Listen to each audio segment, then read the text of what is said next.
Good morning বন্ধুরা, তোমরা সবাই কেমন আছো? আশা করি তোমরা সবাই ভালো আছো। আমিও খুব ভালো আছি। দেখো বন্ধুরা, একটা দিদি ভাই সকালবেলা মাছ নিয়ে চলে এসছে। আমিও মাছ দেখতে চলে এলাম। এসে দেখি অনেক রকমের মাছ আছে, আর বালতির মধ্যে একটা এমন মাছ আছে, দেখেই আমি তো অবাক হয়ে গেছি। দেখো বন্ধুরা, এটা হচ্ছে মাগুর মাছ, হলুদ রঙের মাগুর মাছ। আমি কখনো দেখিনি।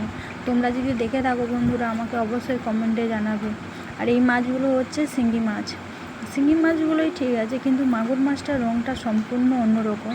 আমার বাবাদের অনেক পুকুর আছে, কিন্তু এরকম মাগুর মাছ আমি কখনো দেখিনি। আমি মাছটাকে দেখে পাশের বাড়ি দিদিদের সবাইকে ডাকলাম, দেখবে আসো, একটা অন্য রঙের একটা মাগুর মাছ এসছে। বলতে দিদিরা সবাই এসছে মাগুর মাছটা দেখতে। দেখো বন্ধুরা, হলুদ রঙের, তারপরে আবার কালো কালো ছিট। কখনো দেখেছি কি? কখনো দেখিনি আমার জীবনে। আমার জীবনে প্রথম এরকম মাগুর মাছটা দেখা।